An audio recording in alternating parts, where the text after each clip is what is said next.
tiempo. El objetivo de esta rueda de prensa es complementar las declaraciones del señor presidente de la República, absolver inquietudes en relación a los distintos temas económicos, particularmente a la coyuntura que hoy enfrenta el país. Como ustedes bien conocen, el escenario complejo es el detonante en este momento de una reducción drástica del precio del petróleo. El escenario complejo global hoy por hoy ha hecho que el precio del petróleo llegue a mínimos históricos no vistos en muchos años. Y este escenario tiene un detonante que es todo lo que ha sucedido alrededor del coronavirus, que ha generado mucha incertidumbre, una desaceleración del crecimiento mundial, que ha tenido un impacto en el precio de las materias primas y que al final del día termina en una situación como la que estamos viviendo el día de hoy. Creo que es importante mencionar esta variable porque es justamente aquí cuando se ponen a prueba los fundamentos macroeconómicos de una economía, y es parte del trabajo que ha venido realizando el gobierno nacional para recuperar estabilidad macroeconómica frente a un shock externo como el que vivimos actualmente. Es un shock que países como Colombia, por no irnos muy lejos, que también tiene una industria petrolera fuerte y que sus ingresos dependen del petróleo, también lo está recibiendo, pero tiene diferentes instrumentos para asimilarlo.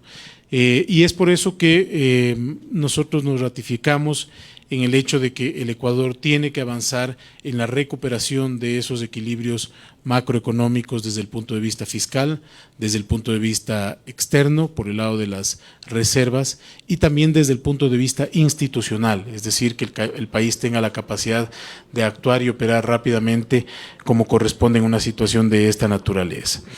En lo que compete al Ecuador concretamente, la reducción del precio del petróleo tiene una afectación grave por el lado tanto presupuestario como por el lado del ingreso de divisas. Evidentemente, esto tiene mecanismos de compensación. Como ustedes conocen, el Ecuador importa derivados para venderlos internamente, y muchos de estos derivados están subsidiados, de tal manera que el esfuerzo y la presión sobre ese subsidio se reduce también.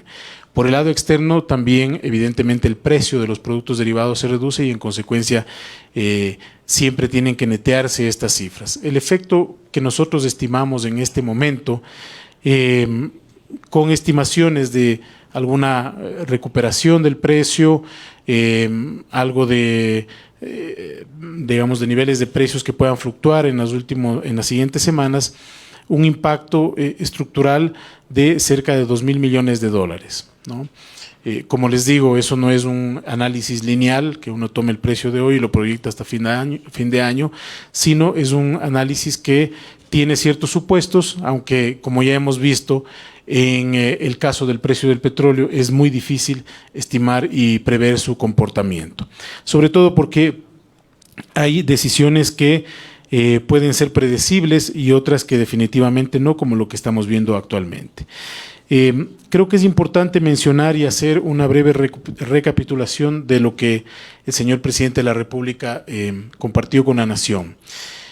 Antes de esto me gustaría mencionar que ha sido extremadamente constructivo poder abrir canales de diálogo sobre mesas formales que se establecieron con distintos actores de la sociedad civil a partir de el diálogo para la focalización de los subsidios. El día de hoy tuvimos una reunión con aproximadamente 50 líderes de la sociedad para escuchar sus comentarios, para nutrir lo que ha planteado el presidente. Varias de esas cosas se acogieron desde distintas aristas: artesanos, sector privado, líderes sindicales, transportistas, líderes indígenas, jóvenes estudiantes, etcétera. Fruto de eso, las decisiones voy a explicarlas con algo más de detalle, pedirle al ministro de la Producción y a la señora directora del Servicio de Rentas Internas que también complementen esta intervención. Lo primero que hay que mencionar es que el esfuerzo viene desde el propio Estado. En una situación como la que vivimos, la primera respuesta que tenemos que dar como gobierno es que el esfuerzo empiece por casa. En consecuencia, se hace automáticamente una reducción presupuestaria que totaliza 1.400 millones de dólares, de los cuales 845 son gasto corriente y 535 es gasto de inversión. Específicamente son 1.380 millones de dólares. Esto es muy importante porque no solamente estamos atacando el gasto de inversión, que tradicionalmente es la variable más fácil de ajuste en estos momentos, pero estamos haciendo un ajuste fuerte también en el gasto corriente por el lado de bienes y servicios, ¿no? ¿Qué hay en bienes y servicios? Hay viáticos, hay pasajes, hay viajes, hay movilización, hay alimentos y bebidas, hay servicios, entonces servicios de limpieza, de seguridad. Entonces, lo que corresponde ya en el campo de la implementación es que cada ministerio deberá revisar estos nuevos techos presupuestarios para adecuarse a los mismos y lograr, sin afectar los servicios, acoplarse a esta nueva realidad. Luego tenemos la contribución de los servidores públicos, quienes somos parte del gobierno. Tenemos un compromiso de hacer un esfuerzo en estas circunstancias, unas circunstancias que nos obligan obviamente a generar una contribución. El objetivo en este caso del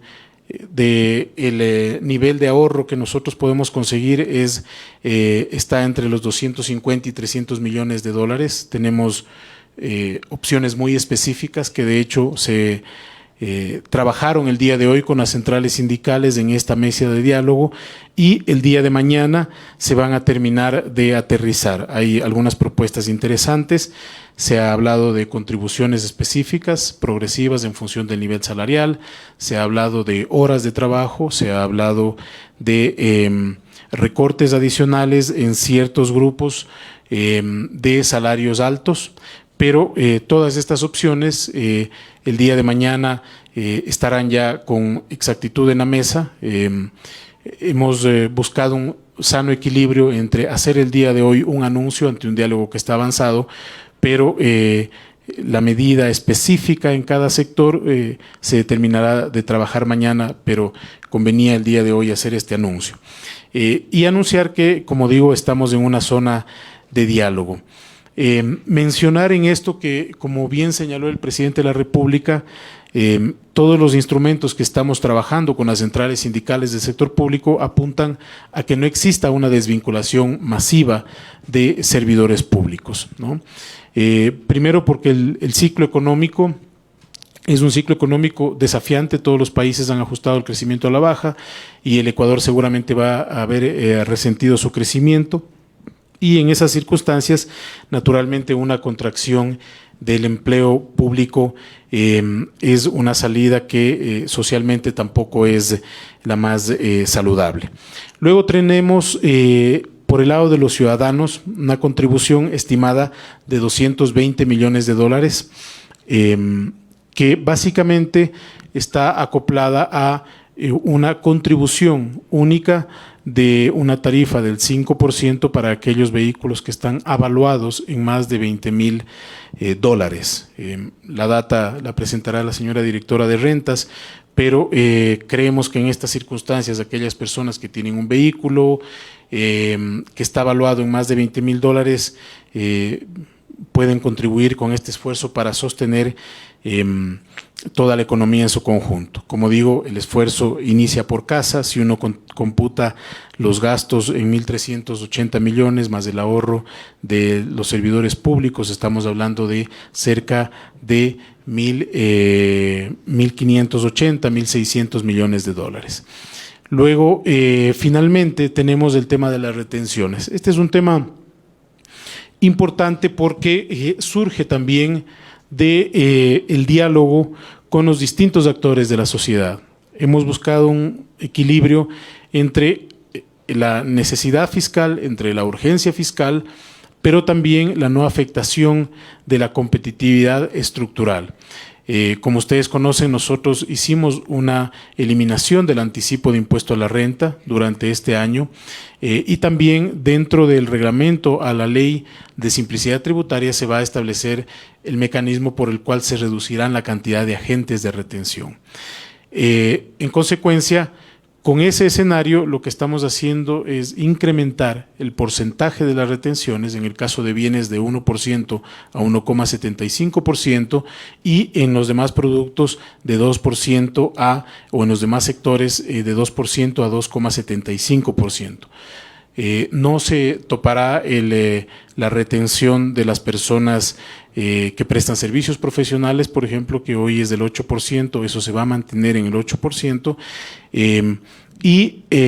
Lo que es importante mencionar de esto es que finalmente la retención cumple un propósito de flujo, ¿no? De flujo, porque esto se netea al final del día con los impuestos pagados. Entonces, estamos recorriendo a medidas de flujo, a medidas de ingreso y a medidas de gasto para iniciar, digamos, el camino en este escenario complejo. Como ha mencionado el presidente, seguiremos monitoreando la situación, esperamos que mejore. No sabemos con exactitud cuándo se va a dar una recuperación del precio del petróleo, si es que eso se va a dar. No conocemos con exactitud cuál va a ser el alcance el efecto en economías grandes como Estados Unidos y como China, a pesar de las estimaciones, y cuánto va a durar. La ventaja es que todos los países están actuando, Estados Unidos está actuando para evitar una contracción económica mayor, y eso ayuda, siendo nuestro principal socio comercial y motor de la economía. Y también en la economía china se muestran en algunos indicadores indicios de recuperación. Luego un par de temas adicionales que tienen que ver con el financiamiento del país.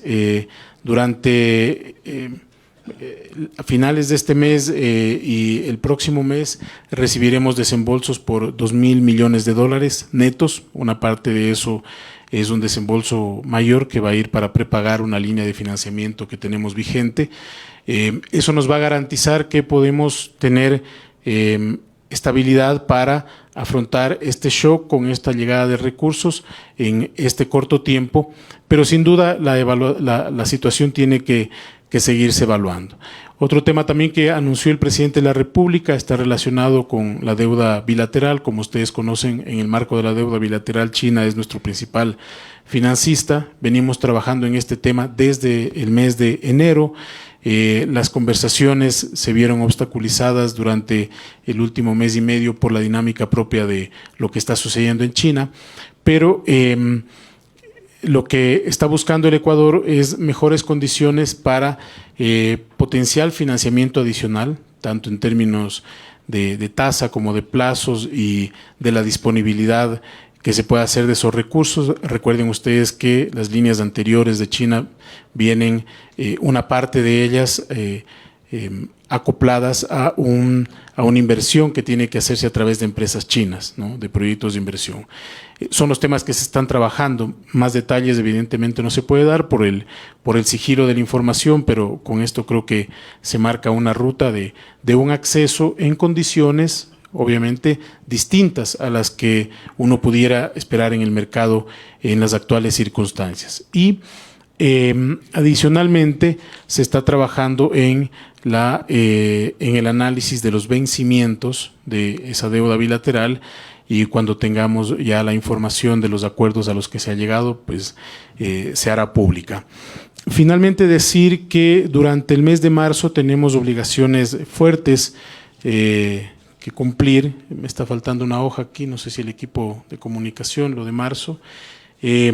Voy a, en términos generales, no sé si me van a buscar, describir la situación, pero entregarles algo más de detalle. Marzo es un mes desafiante porque tenemos que cubrir cerca de 1.000 millones de obligaciones entre amortizaciones de capital e interés.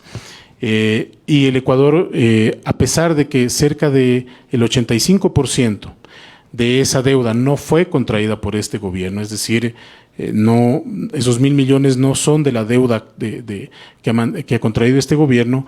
A pesar de esas circunstancias, nosotros somos un país que demuestra seriedad en el cumplimiento de sus obligaciones, y se van a cumplir esas obligaciones.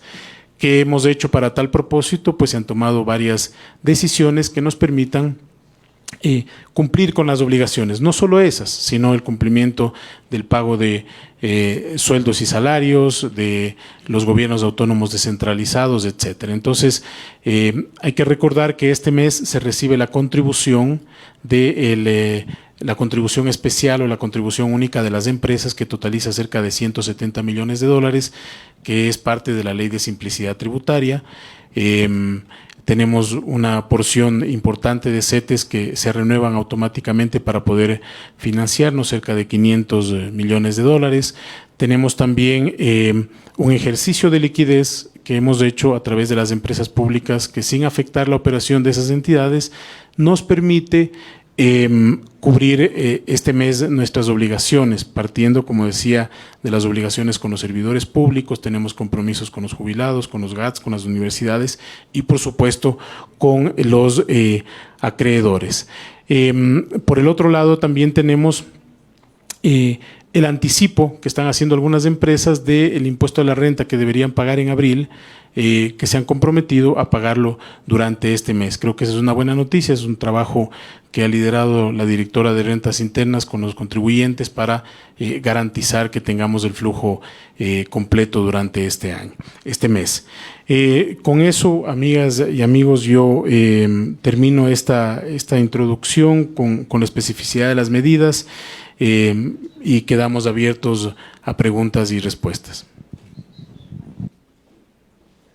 Vamos a empezar con la ronda de preguntas. Sí, vamos con la pregunta de Andrea Samaniego de Teleamazonas. Buenas noches, ministro. Estamos en vivo para Teleamazonas. Quería consultarle respecto a una de las medidas que tiene que ver básicamente con la eliminación de estas agencias, de los medios públicos. Quería saber cómo se va a llevar adelante este tema y eso, es muy amable. Gracias.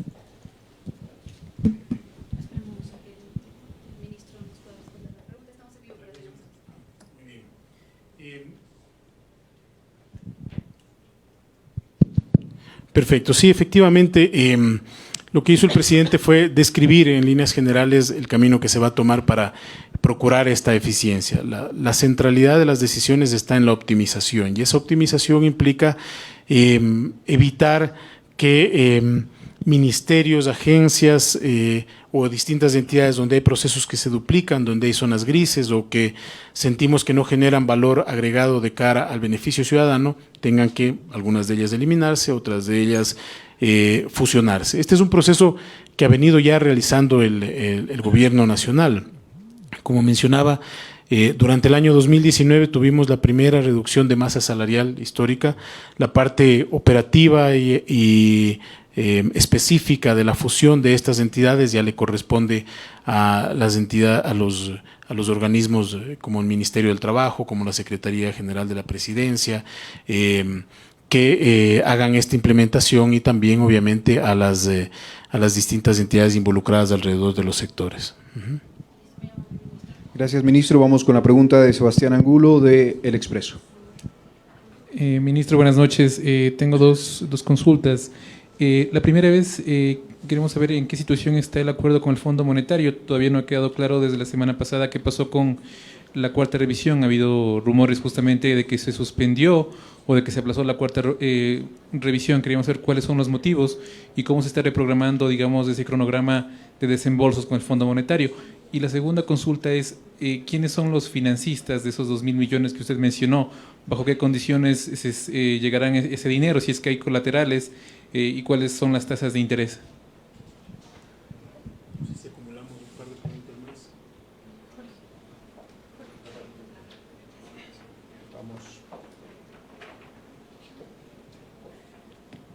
También la pregunta, por favor, de Patti Sandoval de Diario El Universo. Buenas noches. Quisiera que por favor nos pudiera precisar, con el cierre de estas entidades del Estado que se ha anunciado, si van a salir los funcionarios públicos, ¿cuántos serían? Si habría por eso también un menor gasto en masa salarial, y si la contribución del 5% para las personas que tienen autos con un valor mayor de $20,000, que más o menos pienso serían unos $1,000, ¿eso será podría ser en cuotas o tiene que ser así, en un solo pago.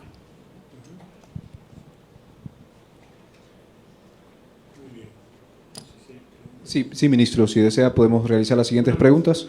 De Cristian Hidalgo, de TC Televisión. Ministros, buenas noches.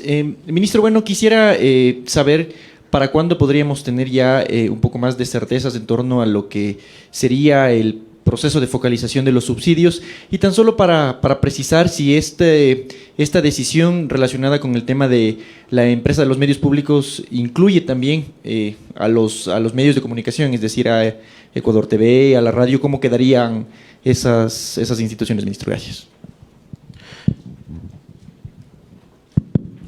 Muy bien. Respecto al tema del Fondo Monetario que consultaba Sebastián, a ver, efectivamente la revisión este momento se detuvo porque tuvimos una misión específica dedicada al tema de la data, ¿no? Una misión dedicada a los hechos concretos relacionados con la data. Como ustedes conocen, en el mes de diciembre no pudimos alcanzar uno de los indicadores, que fue de reservas internacionales netas, y eso nos ha obligado a hacer un análisis mucho más profundo de la situación. Esta mañana el presidente tuvo un diálogo con la directora del Fondo Monetario. Las relaciones están bien, son constructivas, pero tenemos todavía algunos asuntos que clarificar alrededor de los resultados de esta misión. Y obviamente hay procesos internos dentro del fondo que tienen que seguirse para que se pueda recuperar la atracción, si es que uno quiere llamarlo así, del acuerdo, ¿no? De todas maneras, nosotros creo que tenemos que tener presente que el acuerdo tiene dos componentes fuertes. El uno, que es un componente cuantitativo, y que tenemos indicadores específicos en el lado fiscal, en el lado también de la acumulación de reservas, y en la parte cuantitativa también tenemos en el lado social metas que cumplir por el lado del gasto de la protección social, pero tiene un componente que tiene que ver con las reformas institucionales. Y es allí donde entran los procesos legales como el Código de Planificación y Finanzas Públicas. Hemos estado trabajando en estas 2 últimas semanas, a pesar de la vacancia legislativa, hemos estado trabajando con las distintas bancadas de oposición. Hemos tenido varias reuniones, vamos a seguir teniendo estas reuniones para poder garantizar que, al igual que en la ocasión anterior, cuando debíamos enviar la segunda reforma, no la que fue negada, sino la segunda, que este diálogo con los actores de la oposición, discutir previamente, puede enriquecer el documento y tener un documento preconsensuado. Sí quiero hacer notar que cuando se discutió la primera ley, que tenía 3 componentes, el monetario, el financiero y el tributario, ya hubo muchas observaciones que fueron recogidas en el campo tributario y que eso ayudó a viabilizar rápidamente la ley. En este tema del Código de Finanzas Públicas, más bien encontramos que hubo mucha receptividad. Si bien siempre hay comentarios y cosas que corregir, pero apuntar hacia la eficiencia, a la transparencia, hacia la reducción de la discrecionalidad, del 15% que establece el presupuesto general del Estado, a la construcción y formulación presupuestaria más eficiente, con techos presupuestarios, etcétera, etcétera, es algo que fue bien valorado por la Asamblea, y eso también hemos sentido durante estas semanas. Fíjense ustedes que justamente ese proyecto de ley tiene la normativa para poder entregarle al país una cobertura petrolera, que era una de las cosas que nosotros intentábamos hacer también desde el año pasado, porque no existe el marco normativo claro para una cobertura petrolera que justamente te permite en estas circunstancias amortiguar el golpe. Es decir, esto lo tienen otros países. Creo que estas situaciones complejas solamente o adicionalmente abren también oportunidades, y creo que es una oportunidad para que el país en su conjunto tome conciencia de la necesidad de contar con una cobertura petrolera. Claro, una cobertura petrolera es como un seguro, ¿no? Entonces, la gente dice, bueno, pero ¿por qué el Estado gasta tanto en la cobertura petrolera? porque no cae el precio del petróleo. Hoy es cuando se ve el valor de este tipo de instrumentos. Entonces, eso justamente está también en este proyecto de ley y habría sido muy útil contar con ese instrumento que fue negado en su momento por la Asamblea. Luego, para el cronograma específico, nosotros esperamos poder clarificar ese cronograma en la próxima semana, Sebastián. Todavía estamos en diálogos que nos permitan ya tener un cronograma más específico.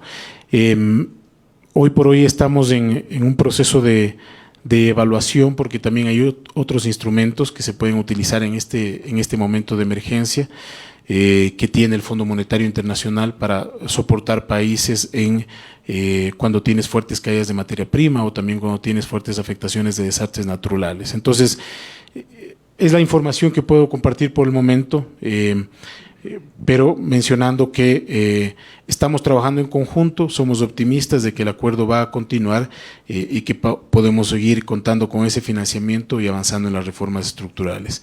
En relación a los financistas, debo, por motivos del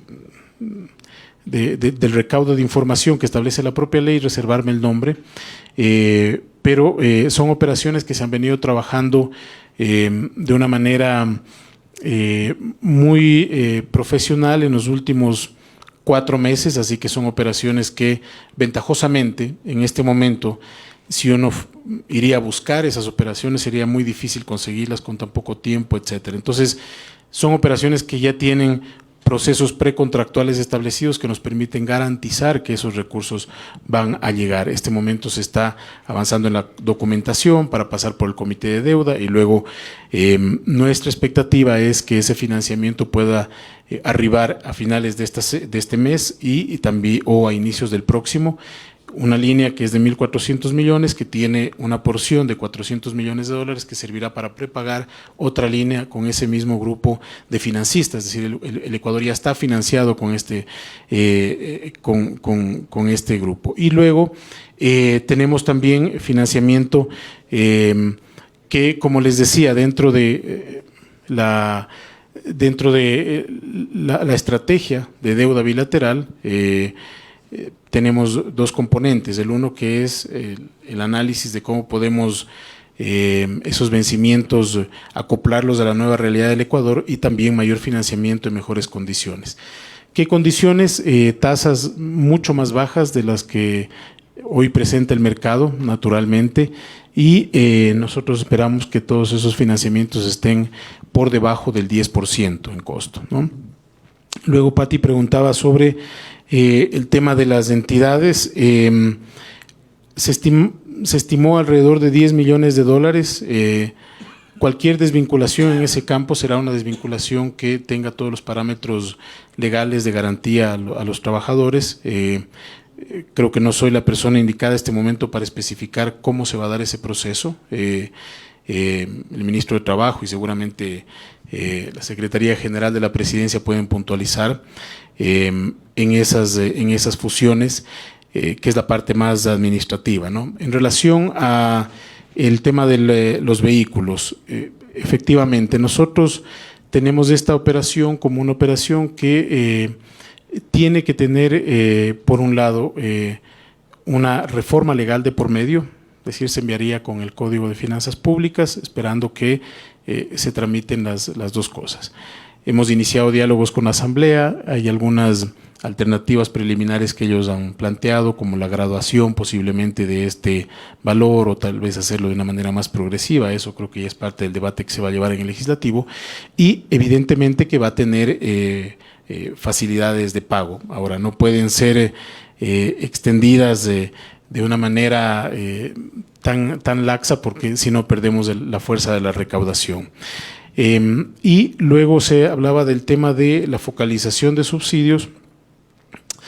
A ver, este es un tema muy interesante. Seguramente ustedes habrán leído también en redes sociales el debate alrededor de la oportunidad de evidenciar, así como en el caso de las coberturas petroleras en este momento complejo, lo útil que habría sido tener una cobertura.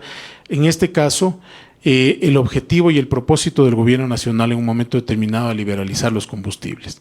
Si uno hace la simulación del precio del combustible a esta semana, estaríamos teniendo un precio inferior de los combustibles, particularmente la gasolina extra, que no fluctúa. Naturalmente, siempre hay que considerar que el periodo de rezago para la implementación del precio de la gasolina tiene 2 meses, es decir, ahora estamos implementando un precio, en el caso de la super, del precio del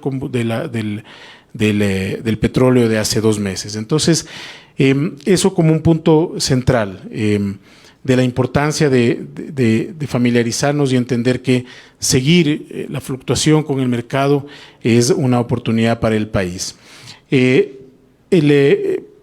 Nosotros hemos decidido avanzar con el proceso de focalización, que tiene, como presentamos hace algunas semanas, ya mucha información, pero se está evaluando las propuestas concretas de esa focalización, las propuestas tecnológicas.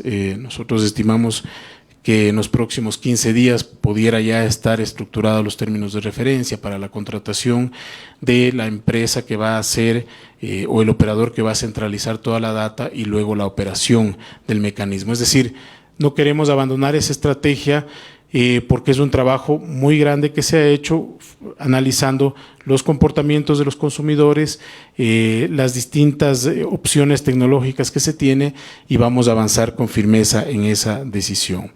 En relación al tema de los medios públicos era, ¿no es cierto? También yo preferiría que este tema lo responda formalmente el Ministerio del Trabajo, encargarle al Departamento de Comunicación que respondamos por favor esto cuanto antes para que los amigos periodistas tengan la respuesta concreta de este asunto, que veo que es de algún interés alto en la sala. Vamos con las siguientes preguntas. Por favor, Evelyn Tapia, de Diario El Comercio. Buenas noches, ministro. Se está hablando de que se va a enviar solo la reforma al COPLAFIP, pero también se había dicho anteriormente que el Código Monetario también tenía que enviarse a reforma. No sé si también va a ir en un solo paquete, y si nos puede dar el dato exacto de cuál es el impacto de todas estas medidas que se han anunciado el día de hoy, porque habían dicho 1.400 millones solo en el tema de ajuste al presupuesto, pero sumando todas las medidas, ¿cuánto es lo que tendría como impacto este paquete de medidas?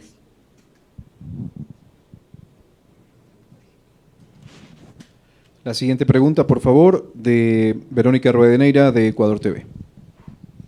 Muchas gracias, señor ministro. Si bien usted ha dicho que no es un tema que va a responder usted siendo el ministro de Trabajo, sí quisiera que nos pueda comentar un poco sobre los activos que tienen los medios públicos, entrarían en proceso de venta, el edificio y todos los activos que tienen, porque son realmente una alta inversión que se ha realizado.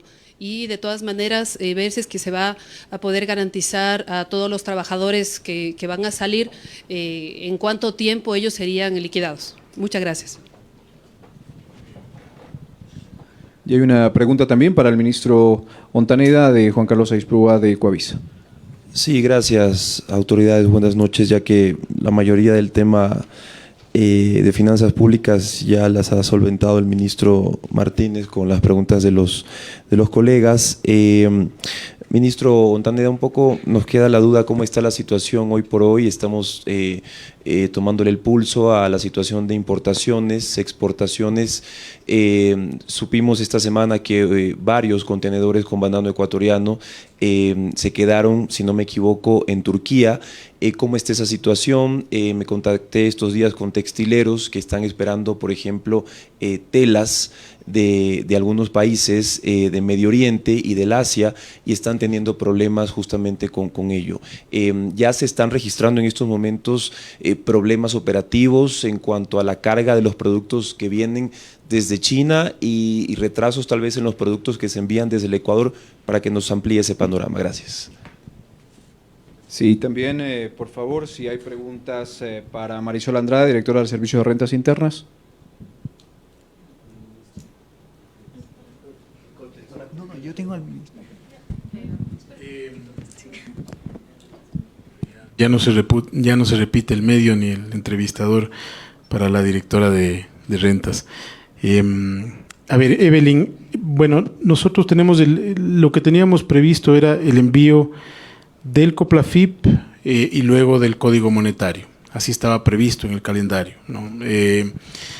Ahora, el día de mañana tenemos una reunión con el CAL, con los jefes de bancada, para comentar a profundidad el documento que, como digo, ya se ha hablado con varios de ellos, y también estas alternativas tributarias que se proponen. En el caso del COMIF, es una reforma que tiene que venir después del COPLAFIP. Sin embargo, el día de mañana vamos a armar la agenda con el CAL, con el presidente de la Asamblea, con quien estuvimos dialogando hoy, y los jefes de bancada. Sobre el tema de medios públicos, mencionar que se van a honrar todas las obligaciones, que la desinversión estratégica de los activos o el traslado de esos activos para el uso eficiente del Estado ya será una decisión de las entidades competentes. Como Ministerio de Economía nosotros computamos esa medida de eficiencia y optimización que viene de otras carteras del Estado. Por eso no quiero omitir ninguna información y cometer un error que pueda generar desinformación en la ciudadanía. Lo que sí puedo decir es que el gobierno evidentemente tiene la obligación de cumplir con sus obligaciones, valga la redundancia, de garantizar que las personas que trabajan allí tengan total y absoluta cobertura, si es que algunas de ellas son desvinculadas, si es que otras son reubicadas. Ese ya será un trabajo, insisto, de otras instituciones, y que los activos que tiene el Estado allí puedan ser utilizados de la mejor manera, a través de una desinversión o a través de una movilización hacia otras entidades que puedan hacer uso del mismo.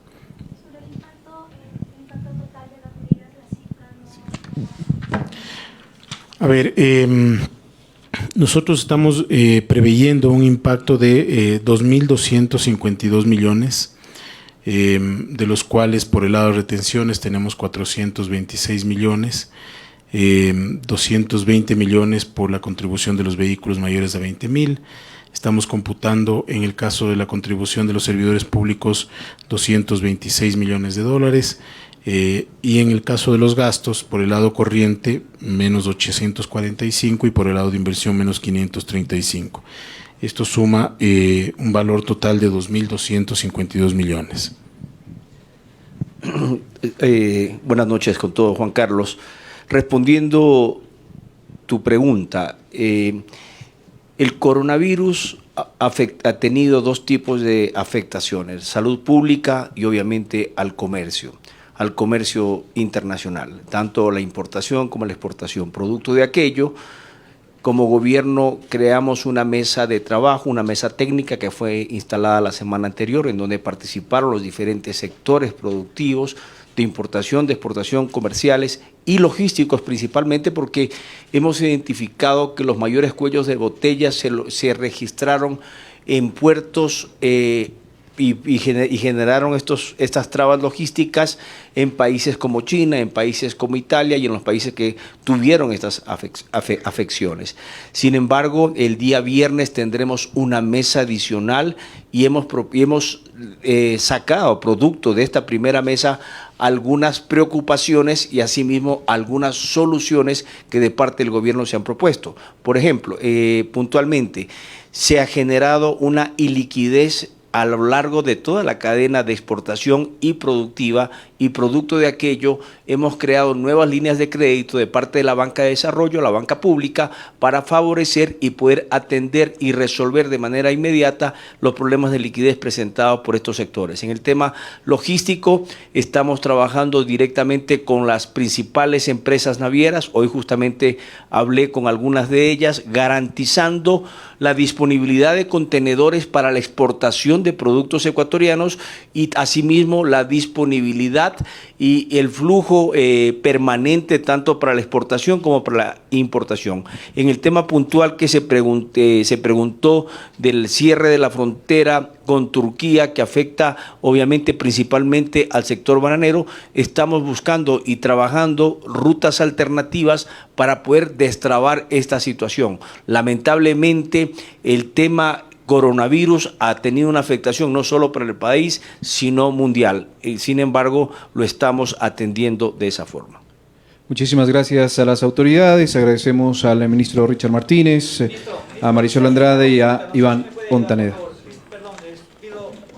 quería preguntarles que, digamos, con todas las medidas que se han tomado en este gobierno para reducir el gasto, sin embargo, uno ve los indicadores de crecimiento del Banco Central y de otras entidades financieras y ve que la economía ecuatoriana no crece. ¿Por qué?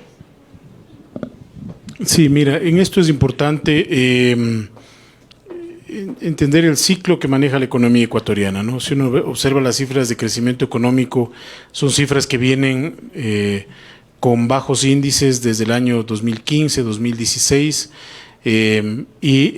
lamentablemente estamos sufriendo las consecuencias de un modelo que creció mucho a la economía alrededor del gasto público y que demandó una fuerte cantidad de deuda y de financiamiento que hoy es la que nos genera las presiones que nos genera ante la imposibilidad de obtener más ingresos. En un escenario de ajuste, evidentemente, la necesidad de retirar recursos del Estado tiene un efecto en la demanda agregada y lo que hay que hacer es procurar que esa desaceleración sea lo más dura posible, sino más bien tratar de implementar medidas que permitan también oxigenar a la economía.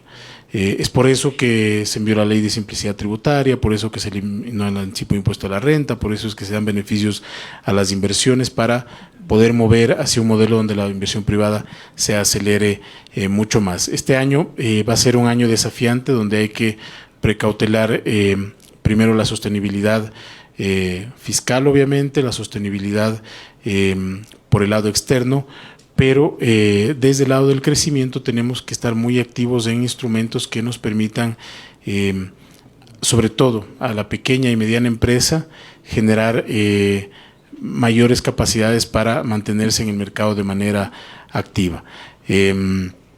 Tenemos, como mencionaba, la ley de simplicidad que reduce muchísimas trabas a los microemprendedores. También es por eso que tenemos un programa agresivo de vivienda al 4,99%, son cerca de 1.350 millones de dólares que se colocan en vivienda de interés popular y en vivienda de interés social y en vivienda de interés público. Y sin duda, con esta caída del precio del petróleo, ese crecimiento va a ser más difícil de alcanzar, ¿no? Por el lado fiscal, hay que entender que a pesar de estos esfuerzos que se han hecho, ha habido presiones muy fuertes también por el lado del gasto.